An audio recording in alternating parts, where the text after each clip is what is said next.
What difference in the love story आप पूछ रहे हैं ना। तो सर पहला डिफरेंस इन द सेंस कि जो कहानी में एक जो खूबसूरत बात है जो राधिका ने लिखी है और जिहान और राधिका दोनों ने इसका स्क्रीन पे लिखा है, जो एज गैप है दोनों के बीच में, it's not any boy meet girl cute romantic love story. So एक वो है, श्री रेणु एक जमशेदपुर से आते हैं, उनका एक अलग किरदार है, उनका एक अलग नज़रिया है ज़िंदगी और चीज़ों को देखने का। मधु कलकत्ता से आती है, उनका एक अलग नज़रिया है और एक तरीका है जैसे वो चीज़ों को अप्रोच करती है। तो एक तो वो है, दोनों इंटरेस्टिंग किरदार है और सेम एज ग्रुप पे नहीं है, थोड़ा सा एक एज गैप है।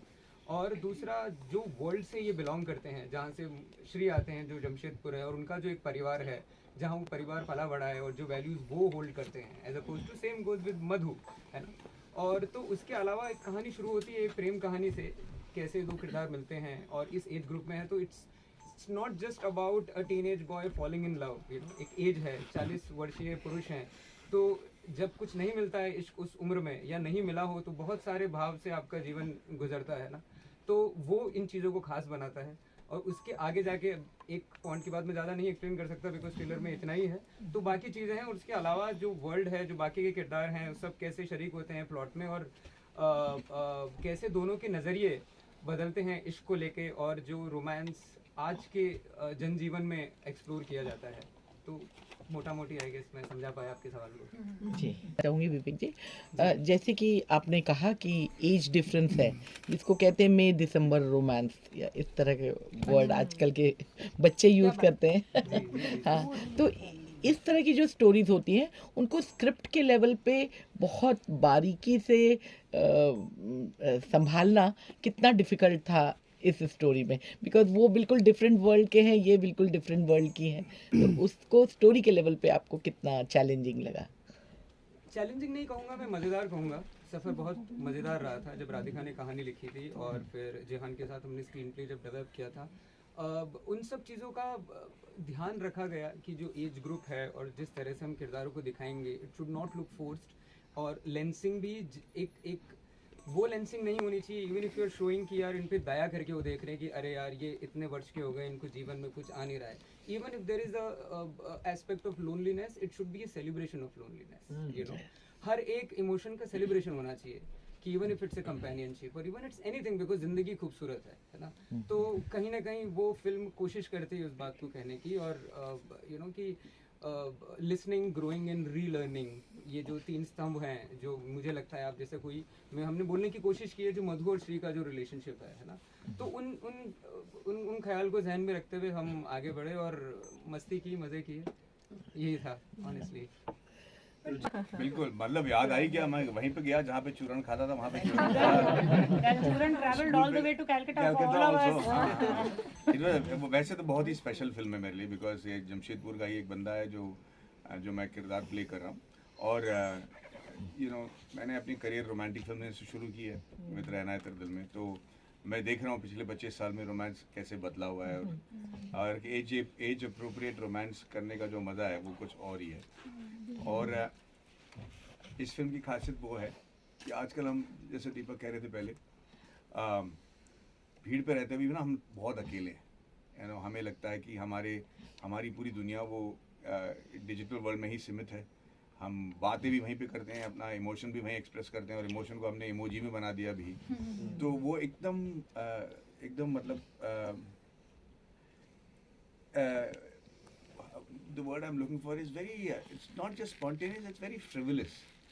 And you know you're bombarded with all sorts of emotions. News पढ़ लो आप, मैं तो मतलब पिछले हफ्ते मैं न्यूज़ पढ़ रहा था और 8 हेडलाइन पढ़ के मुझे लगा कि दुनिया तो बर्बादी हो रही है, अब तो कुछ होना नहीं है लाइफ में। और फिर अचानक एक न्यूज़ आया कि कुछ जगह पे बंदों ने मिलके एक बाइक राइड लिया ऑस्ट्रिया में, और उन्होंने वो वीडियो डाला था। तो वो न्यूज़ पढ़ के जो तसल्ली हुई ना कि भाई अभी भी दुनिया में सब कुछ ठीक ठाक है, ये भी सिलसिला चल रहा है। वैसे ही ये कहानी भी ना लोगों को लगता है कि अब रोमांस करके कोई फायदा नहीं, मेटेरियलिस्टिक हो गया हर चीज़। डिफाइन कर लो कि तुम क्या बोल सकते हो, क्या नहीं बोल सकते हो, कैसे हो, कैसे क्या पसंद है, क्या नहीं है। पर इसके बावजूद सब कुछ एक हमारा ह्यूमन इमोशन होता है, जिसमें अगर आपको प्यार में जिस भी उम्र में आकर आपको प्यार हो जाए तो आप टीनेजर की तरह ही बिहेव करते हो। तो हमने वो चीज़ रियलाइज़ किया, क्योंकि जब विवेक ने मुझे ये कहानी बताई, I realize there was a beauty of that script. No matter how cynical you are, when you fall in love, for that moment you become a teenager, and that's what we have tried to show in the film. For me that was very special. आपको पहली हाँ, मुझे मेरे math teacher से प्यार हो गई थी और उसके बाद आज तक मैं मैथ्स में कभी पास ही नहीं हुआ। Which was very beautiful. She had this long hair and like you in the film. हाँ, बर्बादी हो गए हम। लॉन्ग कितना आपको तो ये टीनेज लव नहीं है मैम, मतलब मैं पूरे तहे दिल से मैं माफी मांगता हूँ, ये टीनेज लव है नहीं। नहीं मतलब उसकी तरह आपने जैसे बोला कि उसकी तरह आपको जी। फीलिंग्स लानी पड़ी, हाँ, हाँ। उस तरह उसमें आपको उस एरा में जाना पड़ा, हाँ। तो कितना वो आपको चैलेंजिंग लगा? बहुत चैलेंजिंग था, वो क्योंकि फिर से लाना आपका। हाँ चैलेंजिंग तो था ही, क्योंकि एक तो इतनी खूबसूरत हैं, इनके साथ प्यार में पड़ना बहुत डिफिकल्ट नहीं है, पर उसके लायक बनना बहुत डिफिकल्ट है। तो जिस तरीके से सीन्स लिखे गए थे वो एज अप्रोप्रिएट ही लिखे गए थे, फिर भी अपने आप को वो क्योंकि ऐसे किरदार मैं ऑलरेडी कर चुका हूँ इस साल, जैसे शैतान हो या केसरी 2 हो, वहाँ से निकलकर इसमें घुसकर इसका बॉडी लैंग्वेज समझकर इसको ठीक तरीके से निभा पाना मेरे लिए चैलेंज था। मैं झूठ नहीं कहूँ, ये चैलेंज था। It's a pleasure to work with him. इनका प्रोफेशनलिज्म, हिज काइंडनेस, जिस तरीके से कैरेक्टर में घुसते हैं बहुत ऑनेस्टली, ये बोल रहे कि थोड़ा समय लगा बट डे 1 से ये कैरेक्टर में थे और उसके कारण ना सब आसानी से होने लग गया था, क्योंकि ये ऐसा नहीं कि हाई इंटेंसिटी में हम घुस रहे हैं, हम लोग बहुत लेयर्ड रिलेशनशिप को नेविगेट करने की कोशिश कर रहे हैं।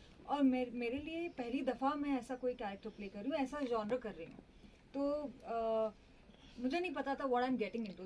Of course it's written very well, हमारे रिलेशनशिप भी काफ़ी अच्छी तरीके से लिखे गए थे, बट जिस तरीके से इन्होंने संभाला है सब कुछ सेट पे और कंफर्टेबल कराया मुझे, we just we were flowing. Actually thank you, पर इसका श्रेय तो मैं विवेक को ही दूंगा। ये जो उन्होंने जिस तरीके से माहौल बना के रखा था सेट पे, और मैडम आपका भी जो क्वेश्चन था उसका सवाल का जवाब ये है कि कभी कभी ना आप अपने आप को निछावर कर देते हो रोल पे, आप ज़्यादा दिमाग नहीं लगाना चाहते हो, आप एक डायरेक्टर को पूरा यकीन उस पर यकीन करके ना वही करना चाहते हो जो उसको, क्योंकि आपको लगता है कि उसको पता है करना क्या है। तो विवेक मेरे लिए बहुत डायरेक्टर रहा क्योंकि he knew exactly what he was doing.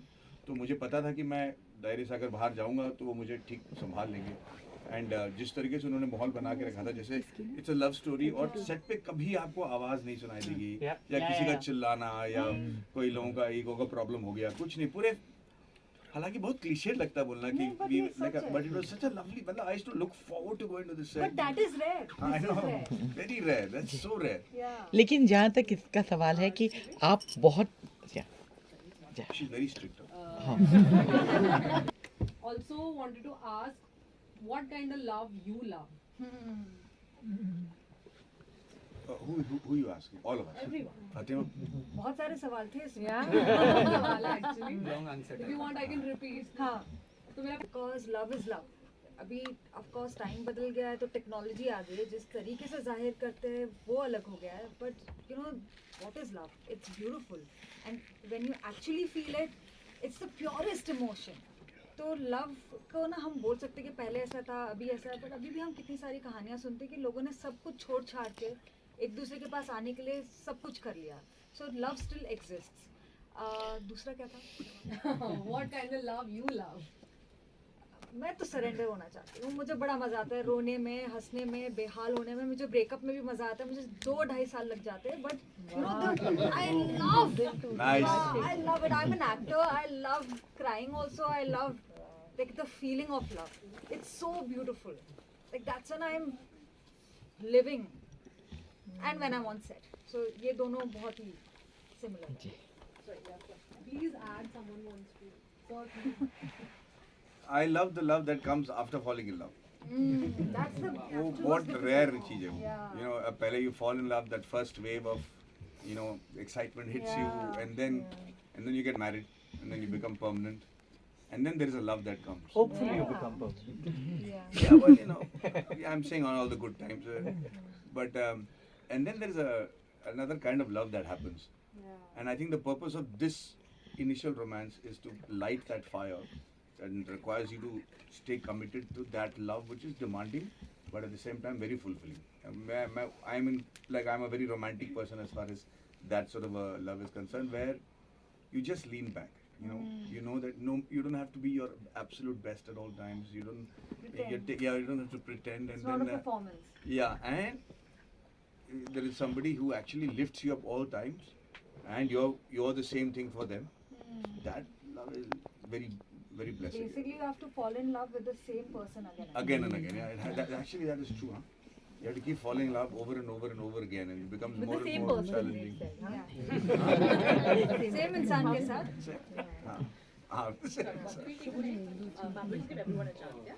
Ruchika एक सवाल मेरा अच्छा ठीक है चलो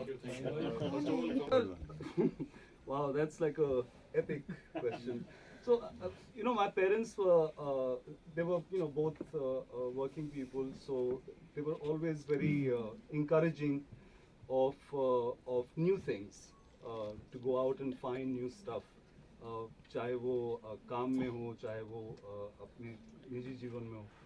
So I always was very blessed that way, that they were always I never got trapped within any kind of a societal way of being.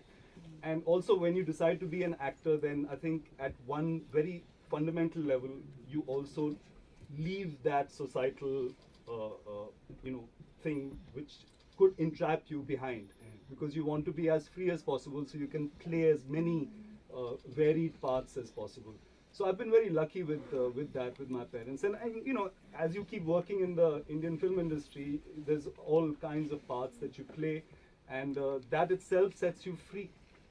Thank you, sir. Yeah. I think the answer is in the question that the gentleman asked earlier. We are from a generation where we were not taught to disrespect women. It was an integral part of our lives. My mother was a working woman, and I come from a family of very strong women. But I also come from a conditioning that has told us that this is how you respect women. But over a period of time, you realize that even though you don't want to mean anything negative or harm or disrespectful, but because of following certain traditions, you end up becoming a patriarchal monster. And so, without knowing that the world is changing, how do you fit into it, and understand the new age love and understand the new age relationships and the kind of things that you're required to let go, so that your intent is reflected in your action. That was the beauty of the story that I was looking to do. And so when we are talking about romance from Rehna Hai Tere Dil Mein, which if you look at it right now looks wrong on so many levels, but if I have to justify that, then I will say there was no other way of meeting a girl then.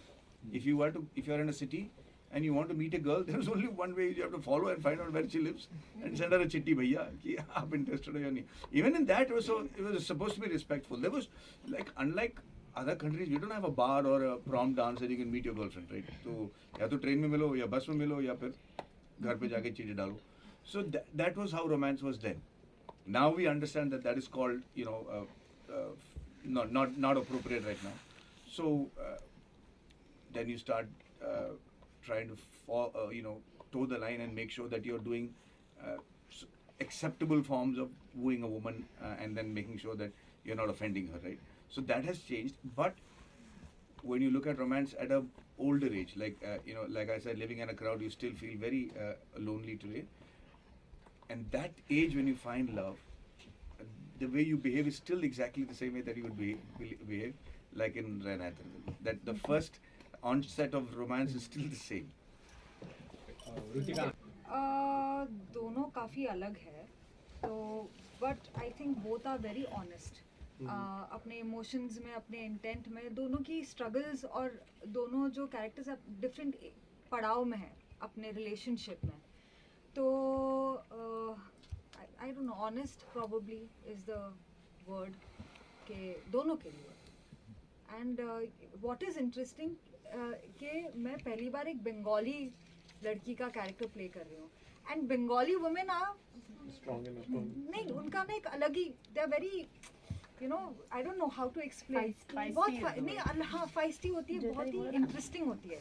Bengali women are made beautiful different. होती है. बोलो ना. हाँ, There she is. But it's true, you know that she's a Bengali woman. And I came to know that there are different feelings in my body when I used to go for that Durga Puja, and they were all wearing these round biddi, and they do that. What is it called? That so they are very strong Very, and feminine at the same time. yeah. And very sensual also without being crass. And it's their inherent being. So it was very interesting to play a Bengali woman. And I hope I've played it well. Yes, you have. How was it for you? And आपका भी take बताइए. Have you met someone like Yo, Fatima, you go ahead. As you grow older, you become much more sure of yourself. तो मैं वैसे भी प्यार में रही हूँ जहाँ पे मेरी आइडेंटिटी नहीं थी. मैं वैसे प्यार में भी रही हूँ जहाँ पे मैं बहुत स्ट्रॉन्ग हेडेड रही हूँ, इसलिए रिलेशनशिप भी टूटा है. For the good only, because compromise दोनों तरफ से होना चाहिए. But that is the beauty ना, आप एक्चुअली रिलेशनशिप्स में सबसे ज़्यादा अपने आप को समझते हो, क्योंकि वहाँ पे आप अपनी गलतियाँ भी समझते हो. ब्रेकअप के बाद सब समझ में आता है, तभी जब अंदर होते हो तो आप परफेक्ट होते हो. ब्रेकअप के बाद फिर आप पहले उसको गालियाँ देते हो, फिर अपने आप को देते हो, तो वो पूरा एक प्रोसेस होता है. stupid I was? हाँ, like there are so many ways to grieve. And that's when I understood. I think I am a better person today because of the relationships I have been in. Failed or not failed, successful or whatever. And that is very important, I believe. To be in a very toota hua relationship also, kharab also and acha also. And then you know. Who you are. Yeah.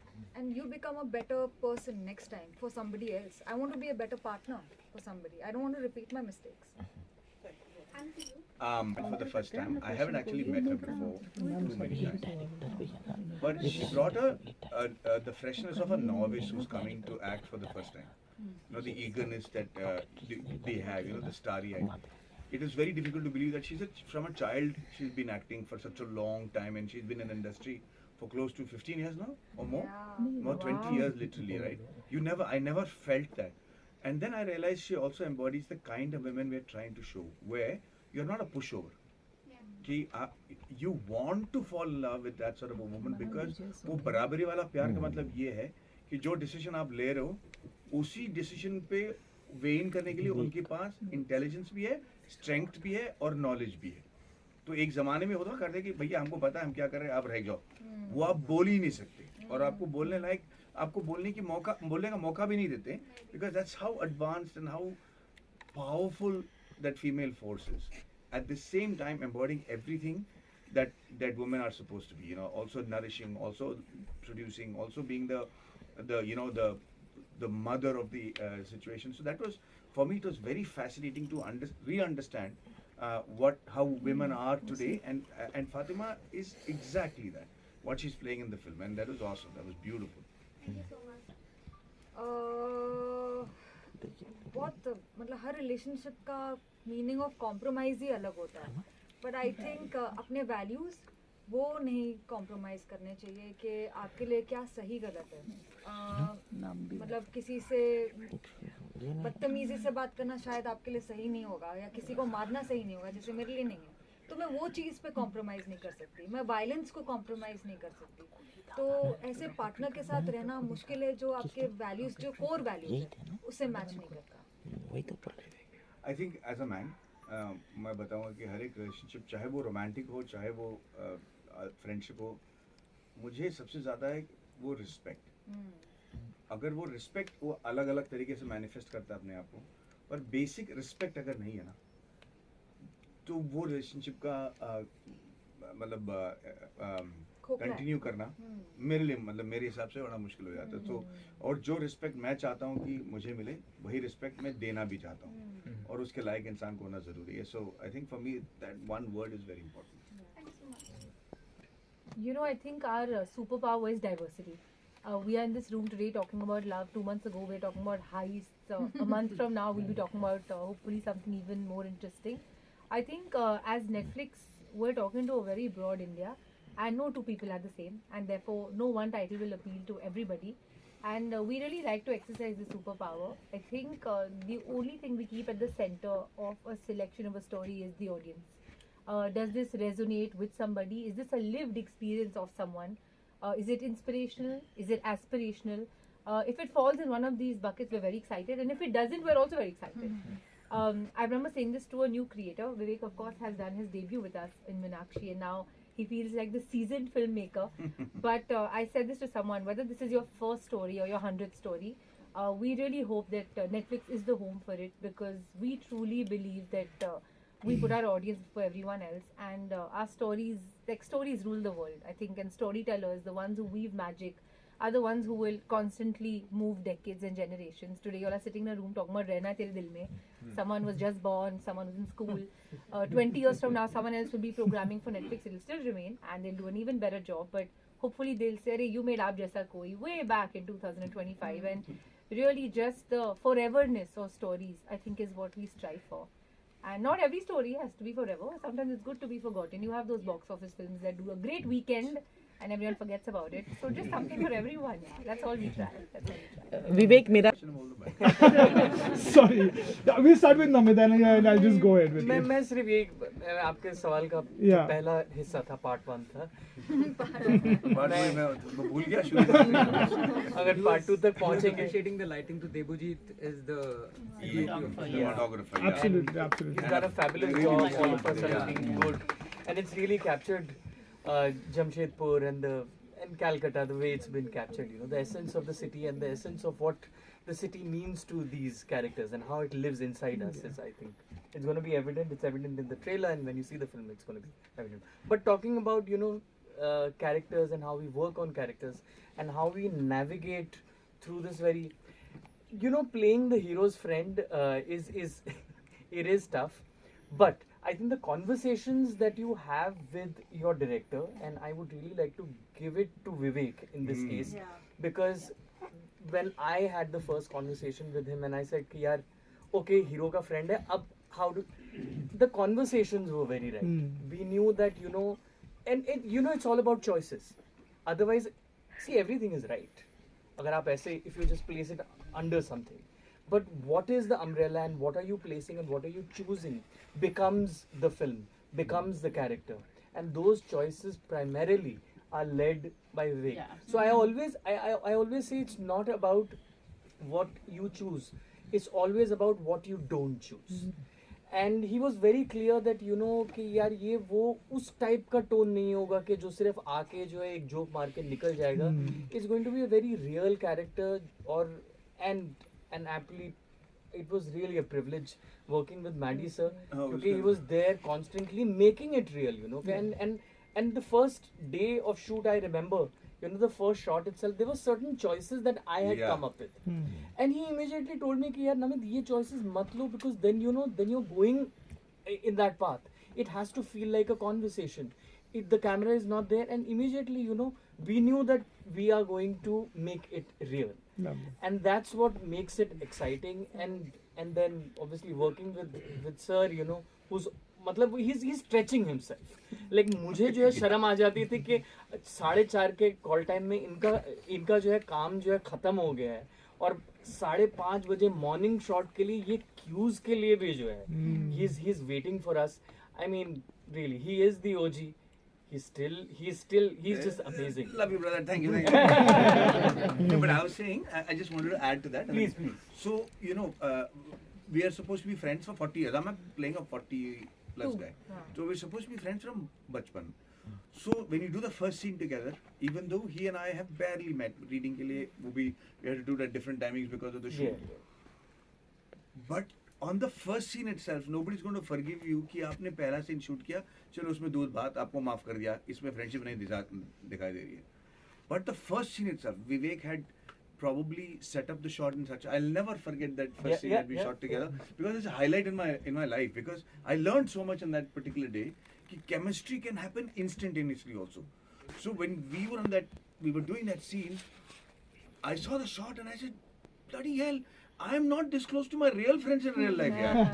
मतलब मेरे real दोस्तों के साथ मेरा इतना chemistry नहीं है जिनको मैं 40 साल से जानता हूँ। तो मुझे लगता है कुंडली मैच होना बहुत जरूरी है यार। नहीं, एंड कुंडली एक्चुअली जो है, टेकिंग ऑन फ्रॉम दैट, कुंडली एक्चुअली वो डायरेक्टर ही मैच करता है। करेक्ट। एंड विवेक की, मैं आपको सच बता रहा हूँ, विवेक की आवाज आपको सेट पे सुनाई भी नहीं देती थी। वो चुपके से एक वो ऐसी चीज आपको बोल के चले जाएगा, वो उस दिशा में प्रॉम्प्ट करके चला जाएगा कि आपको पता भी नहीं चलेगा कि आपने वो दिशा ले ली है। Yeah. So talking about that, what direction to take is the director who tells you which direction to take. In fact, you know, we were lucky. You know, we had a lot of names being thrown for all the cast, and Netflix was, I should say, thank you, because I wouldn't have got this pretty lady. Thank you, Vivek. विवेक जी, मेरा एक आपसे सवाल है, बहुत देर से मैं पूछना चाह रही थी। हमने इनको, मैडी जी को, जब ये शैतान के लिए आए थे तो इन्होंने कहा था कि अजय देवगन जी ने उन्हें बहुत सपोर्ट किया था और उन्होंने उनसे बहुत कुछ सीखा, ये भी कहा था मैडी जी ने। मैडी जी खुद अपने आप में न सिर्फ अच्छे एक्टर हैं बल्कि बहुत अच्छे डायरेक्टर हैं, और डायरेक्शन जो उनका है वो बहुत उम्दा हमने देखा ही है। तो आपने इनसे क्या सीखा, क्योंकि एज अ फिल्म मेकर भी वो आपसे सीनियर है, और आपका कैसा एक्सपीरियंस रहा? क्या उनको हैंडल करना थोड़ा डिफिकल्ट था, क्योंकि वो हर सिनेमा के एस्पेक्ट को जानते हैं आपकी तरह? करेक्ट। तो मैं पहला जो आपका जो सवाल था जस्ट अबाउट द विजुअल्स, में थोड़ा सा बैक जाके एक हल्का सा फिर मैं आपके सवाल पे आता हूँ। तो आपने विजुअल्स की बहुत तारीफ की, of course Devoji has shot the film. उसके अलावा क्या होता है, कोई भी विजुअल खूबसूरत लगता है तो उसके साथ में production design, costume, everything comes together, you know. So एक तो so Aparna has done the production design and Veera has done the costume of the film. तो एक विजुअल की खूबसूरती, ये तीनों डिपार्टमेंट सब का परस्पर मिलन होता है तब वो एक विजुअल कहानी कह पाता है जो यू नो कहानी की डिमांड है। सो एक दूसरा, I just want to take an opportunity here and just talk about as a creative person, you know, दो चीज़ें होती हैं। आप एक कुछ कहना चाहते हैं और उसको कितनी सच्चाई से कह पाते हैं अपने अंदाज में, ठीक है, उसके लिए हर एक स्तर पे अलग अलग सपोर्ट की ज़रूरत पड़ती है। सो पहला starts from the producers, you know. So when the story केम, और किसी भी कहानी को किसी भी अंदाज में कहा जा सकता है, उसमें कोई पहलू नहीं है ना। जो एक सीन है जहाँ आप म्यूजिक प्ले कर रहे हो सकता है यहाँ पे सिर्फ किरदार बातें कर रहे हो, तो it's totally film makers choice actually. तो फर्स्ट की the freedom you get as a creative person, so being at Dharma, you know, Dharmatic, Karan, Apoorva, Somen, and coming to Netflix, Ruchika, Amit, I had a amazing experience. और मैं इसलिए नहीं बोल रहा हूँ बिकॉज ये लोग यहाँ बैठे हैं या हम नेटफ्लिक्स के ऑफिस में बैठे हैं, मैं अपने दिल से बोल रहा हूँ, you know, the amount of freedom they gave me, because when you see the film, हमने बहुत मजे लेके फिल्म बनाई है। एंड व्हेन आई से मजे लेके, in terms of it telling, not about of camera कि हम मस्ती कर रहे थे, वो कर रहे थे, but while making it also there choices which we felt कि नहीं यार, ये पूरा सीक्वेंस म्यूजिक पे कट सकता है, यहाँ पे शायद डायलॉग की जरूरत नहीं है। अब कोई भी यू नो सवाल उठा सकता है कि भाई तुम क्यों कर रहे हो ऐसा, लेकिन वो आज तक कभी नहीं हुआ इस पूरे प्रोसेस में। सो वो एक बहुत ही यू नो आपको फ्रीडम देता है और प्रोत्साहन देता है कि नहीं यार ठीक है, let me just go ahead with what I have in my mind, you know. That is the one aspect of it, the making aspect of it.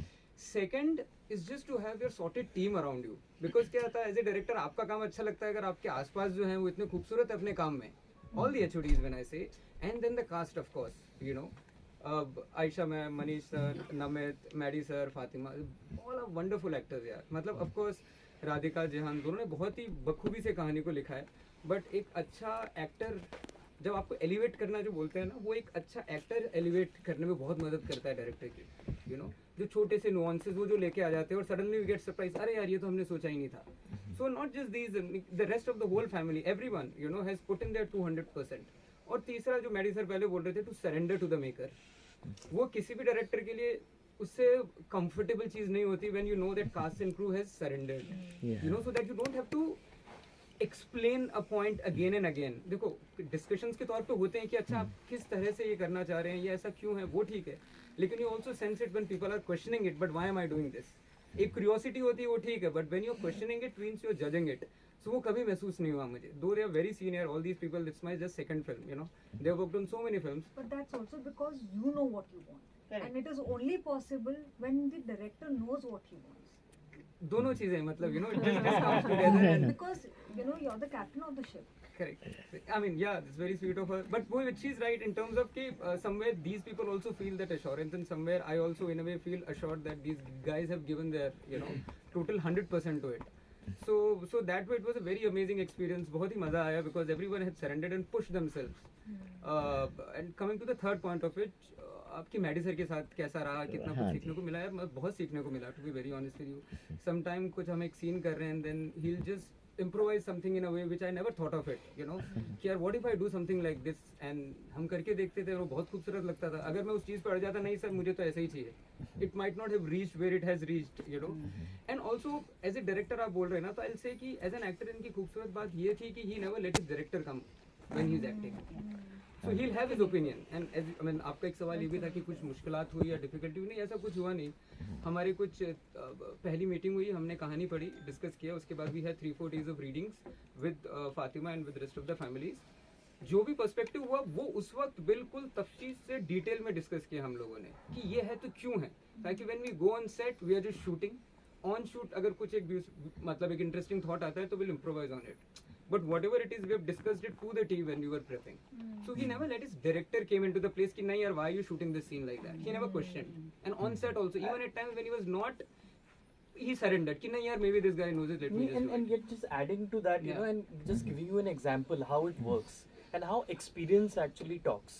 एक scene था जिसमें हम लोग take प्रति कर रहे थे बार-बार, you know, and finally suddenly, you know, Maddy sir said इसको ना फटाफट करके देखते हैं, okay, and we just ran through our lines like फट बिल्कुल फटाफट कर दिया, एंड इट वर्कड.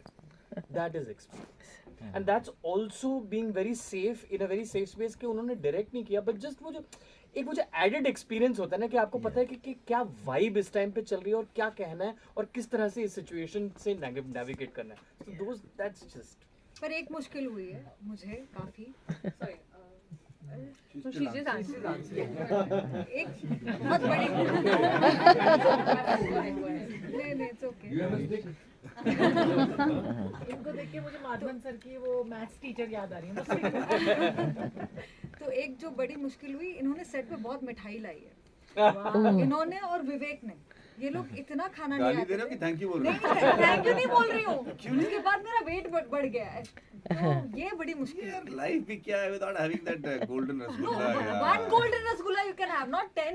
मैंने ठूसा थोड़ी, मैंने खाली दिखाया. ऐसे बार-बार सामने दिखाएंगे तो That was awesome, you'll never It forget was. that. Oh my God. हाँ. यार मैं तो बोल रहा हूँ कि आजकल ना अगर आपने वो कर दिया कि लड़की का एक बटन रख दिया, बहुत खुश हो जाते हैं हम. नहीं स्टॉकिंग आज स्टॉकिंग हो जाता भैया, ये स्टॉकिंग कर रहे हैं, सोच समझ के करना पड़ता आजकल. मैंने सुना बटन लगा दिया. नहीं अगर टूट गया, नहीं बेचारे बटन गिर गया तो आपने पॉकेट में रख लिया उसको. नहीं वो नहीं रही. स्टॉकिंग आ जाएगा. No, that I didn't hear the full thing, so I was like Creepy, वो हाँ. मुझे नहीं पसंद है, just to be clear.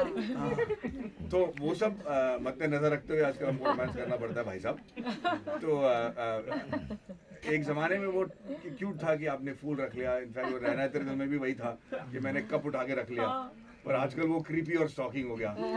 तो हम लोगों को रोमांस करने का नए तरीके और यू नो करेक्ट तरीके सीखने की बहुत जरूरत है. अभी भाई साहब मैं वही करता हूँ जो आप करते हो.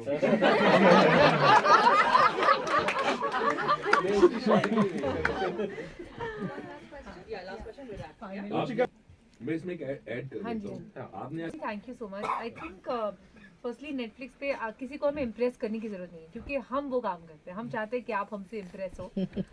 I think of course Maddy sir and Fatima, the age appropriate romance was one part of it.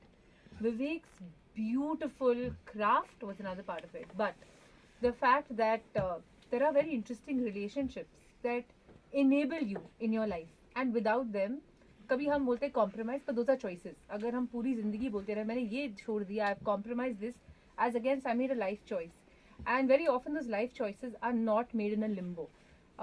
Whether it's the Bhabhi Aisha ji, who's played such an excellent character, her relationship with with Maddie sir's character, whether it's, I keep calling you Bhanu ji because that's Manish sir's character's name in the film. I've said Bhanu twice, but Bhanu ji जो अपने sensibility से आती है. जैसे Madhavan sir ने कहा कि ये दुपट्टा रख लो, उसकी नाम में भी हाँ है, ये विक्टिम है पेट्रियार्की के.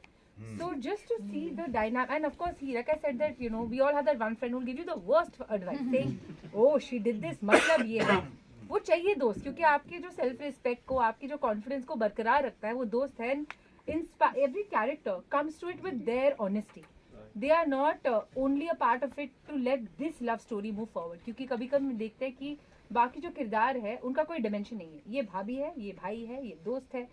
In this, that's not the case. Everyone doesn't just serve the principal character's purpose. They are in their own lanes. Irrespective of the screen time, there's a purpose that they stand for outside of. Even, in fact, there is a very interesting actor playing Aisha Ji and Manisha's daughter, and she leaves one insight to Maddie sir, and that changes. I mean, it's not a high-stakes film कि अब वो जाके bank लूटने वाले, but it pretty much brings a new insight to it. So for me, the fact that on paper, each character stood for who they are, and it didn't matter whether they have 5 scenes or 50 scenes, which is why I think even the choice of the marketing team to have everybody here to really represent the film means that love isn't just between two people. It comes in many different forms. And I have to say this, Vivek, when I heard the script, India has many languages. We also program in many languages over the world. But एक जो common language है दुनिया भर, वो है music. And very often Vivek would be like, एक minute, ये scene के पहले ये गाना सुन लो. And I would hear, and I was like, oh wow, Vivek, like, because everybody has now imagined a film. When me and Amit has worked very closely on this film with me early on, we've all had a version of this film in our minds. None as beautiful as Vivek and Debuda and Aparna and the rest of the team brought. But I think that was it. Just that it didn't feel like it wanted to be extraordinary, because it needs to be. Today I think it's hard to blend in. It's very easy to stand out. Kuch atrangi kar lo, you will stand out. But for a film that is so comfortable in wanting to blend in and wanting to be relatable to so many people, I think that's something that really spoke to us. That's sort of honest. So thank you. All of you. Thank you. Sorry? Whatever you say, we are only here for that. Sergeant Master जो बोलेंगे वही होगा.